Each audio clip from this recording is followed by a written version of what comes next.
is that none of it was original music. It was all pre-existing songs from other music. Okay, I didn't they were hits. They were hit. For Once in My Life, I Have Someone Who Needs Me. Isn't that Stevie Wonder? Okay. Oh, I didn't even notice. Yeah. Right. Yeah. Like I was like, no, I actually love this song, but not now.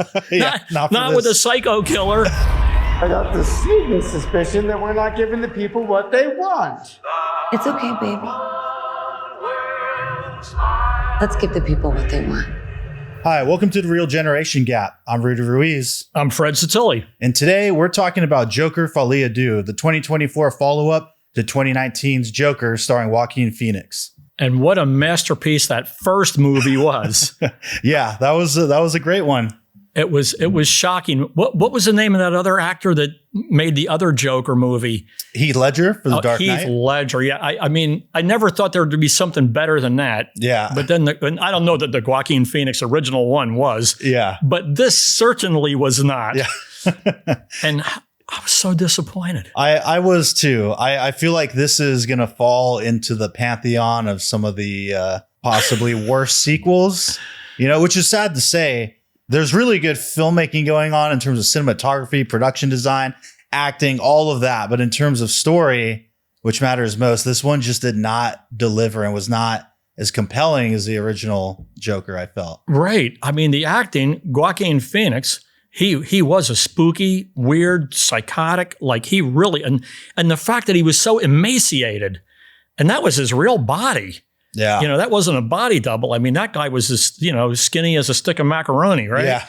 and disjointed. Like his joints. I mean, he had this weird backbone that I don't even have, like wherever that came from, probably from child abuse, like being beaten. I know I have a few of those from motorcycle wrecks, where I'm a little bit not symmetrical anymore. Right.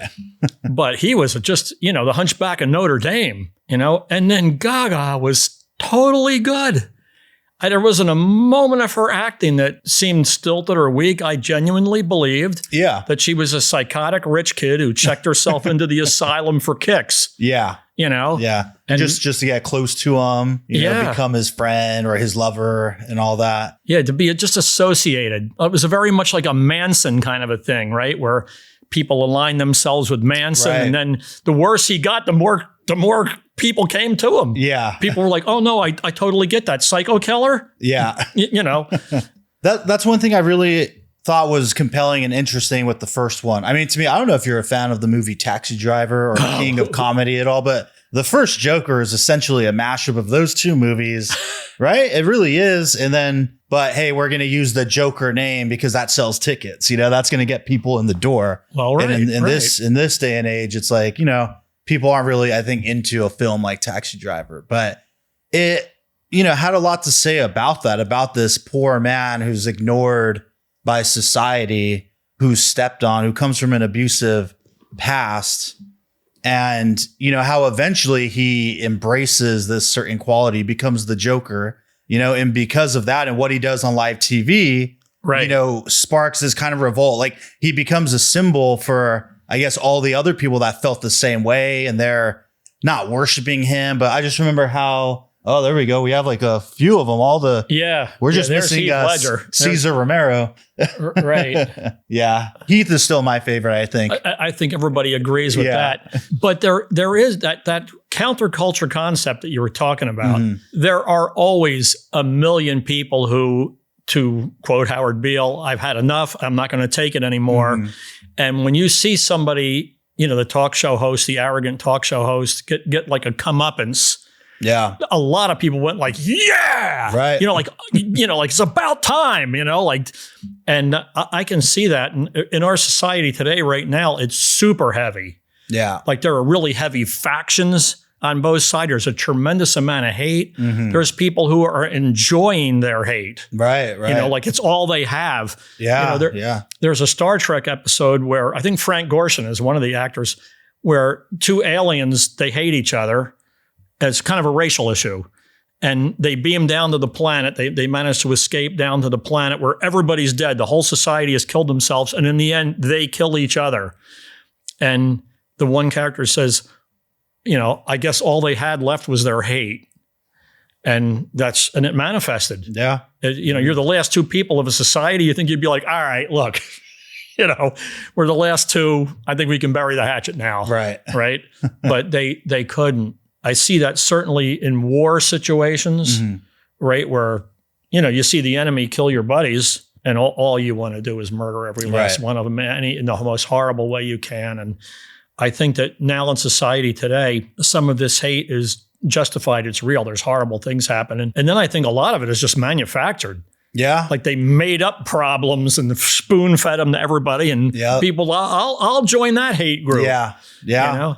It just seems like we're in a society of hate groups now. And the funny part of it is that I don't see it manifested in my own life. I live in Compton. I live in a very multicultural, ethnic thing. We have every imaginable kind of people. And I don't see problems in the grocery store. I don't see problems in the movie theater. I don't see problems at the gym where these guys are all working out. They're helping each other and encouraging each other. And they're, you know, men and women, black and white, tall and short, fat and skinny, like everything. It's a shame that we have a society where shooting somebody on live TV makes a lot of sense to a lot of people. Yeah. And I have to say that I very much could be one of them. You know, if certain things happen, there are people that are really, you know, that do need to be dispensed with. Right. You know, I loved that there was an Old West movie where the guy says, well, you know, you killed your father-in-law. He goes, well, he needed killing. And yeah. But anyway, back to the movie, right? Back to the movie. So I was really surprised. And this already put me in the mode of, okay, I don't know how I'm going to feel about this movie. I'll see it, but I already am thinking of it a certain way. Is several years ago when they announced it, they announced that it was, in fact, going to be a musical. Now, did you know that going into this movie? No. So you were completely surprised by it? Okay. Yeah. Yeah, the fact that, ladies and gentlemen, the Joker, just so you know, weird stuff happens and they all break out into song. It's kind of like the Blues Brothers movie, right? Like like everybody they met had a gig, right? On the show. And that really sucked. I mean, I couldn't believe I was sitting through it. Yeah. It's like, why are we singing this song now? Why is, you know, I was intrigued by it because I don't like musicals just in general for the most part. Well, if you're going to see Oklahoma, you know what's coming. Yeah. And for this, I mean, man, it's crazy that you didn't know. Like, I at least knew that going in. So I went in with, okay, I'm going to give this a shot. I am curious. I mean, maybe if anyone can pull it off, it'll be them possibly. Like, okay, he's crazy. Gaga, right? Yeah, Lady Gaga. We already know he's an unreliable narrator. So I can see how they're going to use this thematically as like he's making up this world in his head kind of thing. Right. But it just, you know, they get to that first song when he's watching the TV in the prison and it just didn't really hit. And none of the other tunes ever hit either. I'm just like cinematography, lighting, all of that amazing. Like there's the part where, you know, it's like a show and it says Harley and Joker and they come out and the stage opens and spotlights and great colors. But yeah, each song I would just like, oh man. And from what I understand, you would probably know this better than me, is that none of it was original music. It was all pre-existing songs from other music. Okay, I didn't even, I didn't they were recognize hits. any They were of them. hit, you know, for once in my life, I have someone who needs me. Isn't that Stevie Wonder? Okay, oh, I didn't even notice. Yeah, right, yeah. Like, I was like, no, I actually love this song, but not now. not with a psycho killer, you know. Yeah, they never quite felt to me like the musical numbers, that they advanced the plot either. Because in musicals, the lyrics and everything are important. It's a scene within the story to get you to the next scene. And the two lovers meet and they have the love song together and now they're bonded. Yeah. Here. It just felt like they were kind of thrown in. Gratuitous. Really and that scene where she sets the piano on fire, then the whole prison is burning down. Like that could never happen in a prison. Right. And then they ran like hand in hand to the gate and they climbed up on the gate. And then even the Joker said, oh, we weren't trying to escape. You know, I mean, it was like, that was so weak and useless and weird in the story. And oh my God. You were just saying how great so many parts of this, and it's easy to focus on those two characters. But other characters that were great were the guards. Yeah, right. The prison guards and how they handled things and the interaction with those guards. And I thought that was really interesting. I didn't think it was real authentic. Yeah. But they had 2 or 3 guards. One of them was like almost his friend, but not. And then another one just like he hated them all. Yeah. Yeah. He just, you prisoners are scum. And, he wanted to kill them or beat them or whatever. And yeah. So those scenes and the psychiatrist lady, like the psychiatrist that didn't give a damn. Right. Then they had the psychiatrist who had her own agenda. Yeah. And then the court attorney, she was another one who she was like, well, I'll represent you and I'll go through like a legal process. And he was like, legal process? I'm the Joker. Yeah. Like this whole thing has to be a show. It has to be, Well, that is one of the odd choices they made in this movie to me. And I think a lot of why it didn't work was they pretty much do his whole arc from the first movie again. You know, he's a broken man, and throughout the movie, he becomes Joker. And there's the ending where he kills the guy that bullied him, and he's putting on the makeup, and then he goes on the show and he's in full regalia, murders Murray. He's standing on the car. He does that great shot with the blood, and and everyone's like cheering for him. And it's like for once in his life, he's a somebody, right? And they're seeing me. They're seeing me. Yeah, like I'm a hero. When you're homeless, you're an invisible man. Yeah. In this movie, there was a lot of feelings. One of them was when he went and he found the paperwork on his adoption and what his mother had put him through and how she and the abusive boyfriend or whatever, they abused him. Yeah. Then he was taken away by the state, and then the state gave him back to the abusive people. Yeah. And I mean, from my experience with the Domestic Violence Council here in LA and everything, I know a lot about that. And that's just the kind of thing that Child Protective Services would do. So that kind of, there are kids that die in CPS care, right? So every year. So I liked that aspect. That was something that wasn't necessarily brought out in it. But one of the things they did that I really resented was at the end when he was like, he had escaped and he was going crazy. Another different guy with a Joker mask killed Bruce Wayne's parents. Yeah. And that's like not authentic to the comic book. That's the real Joker story is that he killed the parents and then he fell in the acid thing. And that's why he was deformed. And, so the fact that it was like an anonymous person who, they screwed up the story, Well, they definitely, from the get-go, had it pretty separate from the original lore and everything, like quite a bit, which I like. So now we're kind of just talking about the first movie, but because when they announced it, Joker, I'm like, we don't need a Joker solo origin movie. Like the mystery's part of it. Heath Ledger already crushed it. We don't need to see it again. And I'm glad when they did it, I felt it's like, oh, you're doing a real character study movie. You're just adding these names to it. Right. It could be anyone, anything. And so I do. And then they take it even further. Like Harley Quinn is a whole different thing. Everything is quite different. So I do at least appreciate that. But going back to what I was mentioning earlier with his story arc is, that first one ends with him embracing who he is. He gets locked up. He's laughing, whatever. Right. And now we're back to square one with him. He's like the frail, timid guy. He's not, and we're seeing him go on the subway arc again. Yeah. They turned him into Bernhardt Goetz. Do you remember Bernie Goetz? No. Yeah. There was in New York in the subway, there was this guy who just a regular citizen. And he was attacked by like 4 young punks on the subway and he shot them all. Gotcha. And he became a hero. New York was out of control. And here was a guy who just took revenge in real life. He just, So it was his trial. It was a famous trial. Okay. Like the OJ trial. It was a sensational thing. That was exactly the same story. He's on the subway, these Wall Street guys. And that pissed me off because they glorified the Wall Street guys.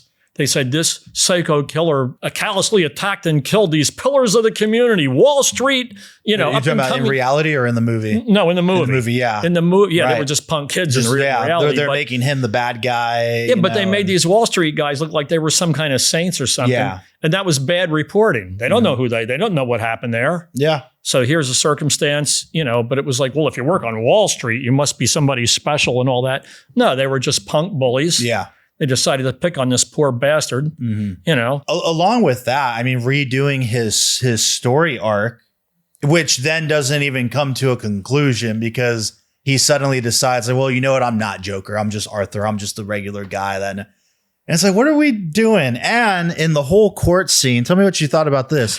They pretty much just recap the first movie. Yeah. I was like, what do we do? Like the moment where like who didn't know he was the Joker? He's the Joker. And then we lose some of the mystery too. Like there's that scene in the first one where he goes into Zazie Beetz, the neighbor's apartment that in his head he has a relationship with. Right. And that was super creepy when he's just sitting in there and she's like, what are you doing? Yeah, you're in the wrong apartment. Yeah. You better go. My daughter's sleeping in the next room. I mean, what do you do when you're that poor young girl? Yeah. And we don't know what happens. He like stands up and does it and it cuts to him like walking down the hallway. And now we get, here's what happened and how it went down. And it's like, well, you just kind of ruined the mystery there. Like part of what made that interesting was that we don't know, like, what did he do to her? Did he do anything? Your mind is taking it in all these directions, but now she's like, yeah, no, it's fine. His mom told me that he's a loony, and which was weird too. It's like his mom told you all this stuff about how he's because his mom never went out. Yeah. It was just another odd choice to me of, okay, we're just going to tell the story of the first movie that you already executed very, very well. I don't need I don't need to see like the court recap of it. Now, the more I think about it, the more it bothers me. You know how I felt? I felt that the movie was like 90% filler. Yeah. It was about a 15-minute movie. The one thing that wasn't filler, my favorite moment in the movie, was when the courtroom totally exploded into atoms from the car bomb that somebody had put outside. And I don't know how many times you've been to court, but getting a car bomb near a court, right? You're probably going to be pretty far away. That bomb, that looked like a rocket hit the room. Yeah, right, yeah. If that had been able to blast that hole, because there's stone walls as a courthouse, right? It's not flimsy buildings. Mm-hmm. If that thing did that much damage, there would have been 150 dead people outside too, because there was a giant crowd outside. Yeah, yeah. So whoever did that was the real mass murderer of, like, he was worse than the Joker. That's true. Yeah, that's some major arson right there. Yeah. Yeah. Man. Well, so what did you think of the very end? That seemed completely authentic and realistic to me. I could totally picture that happening. And it was one complicit guards, and it was interesting that the guy who did that, he was taken in also by the Joker persona. Yeah. He was a prisoner who was worshiping the character, the Joker. Mm-hmm. And then when the character, the Joker, was emasculated, he was betrayed. And so he gave him what he deserved. Mm-hmm. And in a psychotic mind, that made sense to me. It was like, yep, that's what you would do. Yeah. The guy betrayed you, to keep him, to retain him as an acolyte or whatever. He had to remain the Joker to the bitter end, however it ended. The Joker was supposed to go out in a blaze of glory, not in a lump on the floor. And the fact that he didn't go out in a blaze of glory was a betrayal to everybody who was his fan. All those people outside rioting on his behalf and all that kind of stuff, to have him turn like that. You can't do that. Yeah. Even to the point where Harley Quinn, or in this movie, Lee, we were talking about this before, he escapes, he finds her. But she already decided when he was in the court and he said, I'm not Joker, it's just me, I'm just Arthur. And he's, like you said, kind of emasculated again. Then she abandons him. Right. And that was pretty sad when they're at the steps and he's like, no, I escaped cold. And I'm here. It's me and I love you. And we're going to go do this stuff together. Let's just go. Let's leave. And she's like, no, I'm good. Right. Like, yeah. Yeah. I'm in love with the Joker, not some skinny guy. Yeah. Broken down skinny wreck. I'm in love with the Joker. If you're no longer the Joker, you no longer have me. Yeah. And I laughed at myself because that's a real, like, men with money and women. Like, the woman marries the rich guy. If he loses the money, he loses the girl. Right. Right. Like, I'm in love with the rich guy, not the guy who, things went wrong. And that's exactly who she was. And it was interesting to see her character arc. Mm-hmm. She met him and she said, I'm a poor, devastated person. I'm a wreck. And I'm here in the nut house with you and that kind of thing. And then his attorney said, she's a rich woman from a rich family. She studied psychiatry in college or psychology. Yeah, she's just here to glom onto your notoriety. She's playing you for a fool. Mm-hmm. He's like, I am a fool. And then when he confronted her, it was kind of cool. Because he said, is it true that you're, rich and you committed yourself? She goes, oh, I just wanted you to like me. And he was, and this is the thing about loneliness. When you're lonely and somebody wants you, you'll take almost any amount of abuse. You'd rather have an abuser than be alone. And then she pulled the stunt, and this is another woman thing. I'm pregnant, right? Yeah. And now that changes the whole dynamic of their whole world, right? And a pregnancy does that to a man, and obviously to a woman, right? Is going to do that. But that was such a pandering, like I saw that coming a mile away. Yeah. Like when they had sex, that was weird. Yeah. It had to be in his head, right? Because he was in solitary confinement. Yeah. A guard let me in. Yeah. I just got it. Right. Like, okay. Yeah. I don't know. I've had dreams like that. You ever have a dream where you wake up and you're disappointed because you're home? Yeah. I had this dream one night where I had this fantastic Cobra car, like an AC Cobra, and I really believed it. And when I woke up and I looked out the window and saw my old ratty Mustang, I was so sad. It was so real to me in the dream, Yeah. So yeah, whether he dreamed that, but then she said I'm pregnant. So maybe he told her. Yeah. Like we made love or something, and Yeah. But no guard would let a girl like that. No way. There was a half a dozen of those completely unbelievable scenarios. Yeah. And it's what made the movie crap. This conversation has altered my perspective a little bit, though. Some of the stuff you said in reference to the end of the movie and how there's some authenticity to that. And though I don't like the way it went, in the end, so it's not him, it's this other random guy. I think when I look at it through the lens of kind of the first movie, right, where Taxi Driver, King of Comedy, look at this as like a different type of character study. We take away the names, we take away the Joker thing, and it's just this guy. I think it could play a lot better, and that's almost unfortunate that it falls into this DC thing. So yeah, I mean, this talk alone already kind of turned me in a way. I wonder if in a few years from now, if I rewatch it, and I just leave all that stuff at the door, will I have a better appreciation for it? Maybe some. I don't know that it'll be too much, because at the end of the day, they just recap the story that was already told better. It'll be curious to see if years from now, the masses and a lot of people look back on this with a little more positivity. But for now, it's kind of whack. You actually made the really good analogy. In the very beginning of our conversation, you said this had elements of Taxi Driver. Yeah. And this would have been better that way. Yeah. Like how he got worse and worse, like his desire to take the law into his own hands, that kind of thing. And boy, you just have to wonder how many of them are out there, act like today, like in their basement, like, mixing the bomb formula or practicing the death stroke move, or, checking their sight, it's really, it's 2024. We should be past this. Yeah. Definitely. We should be taking better care of our society, better care of our other brothers and everything. My own father growing up all the way back, 50 years ago, he said that we could take better care of each other. Yeah. He said we could provide better education and better nutrition and that kind of thing. And he said there's no reason why we live in a very wealthy country. And he said there's no reason to have these social service problems. At that time, there were no single parents. You had to have a spouse that died. Right. There was, like, in my high school, like one divorced kid, like a kid, like your parents got divorced. Now the society has really, really degenerated a lot, at least from where I grew up. I don't know how to fight the way back. It's got to be something attached, some kind of moral faith has got to somehow happen to turn this around.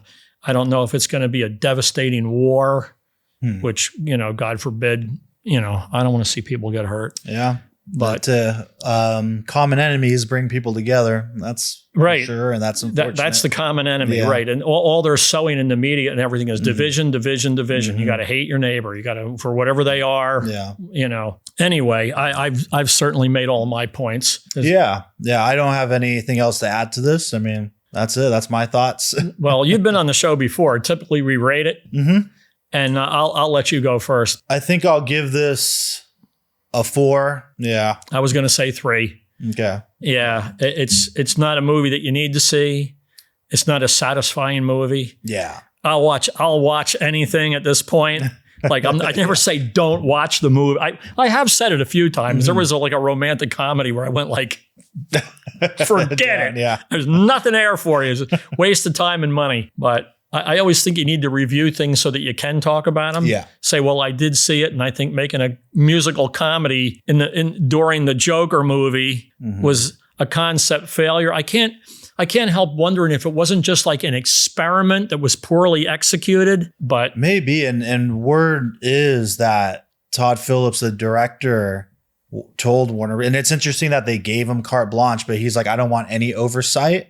No one's going to give me notes. I have final cut. And for whatever reason, I guess because the first one was successful, because they don't typically do this. They're just like, all right, sure. No test screenings. Nothing. Talk about taking responsibility, huh? Yeah. So, it's kind of like Megalopolis, right? Yeah. Where it's like, I'm going to make my movie. I'm going to spend my own money. I don't care what you think of it. Yeah. And I really did enjoy that, but we're not talking about that today. So do you want to do the outro, or would you like me to? Go for it.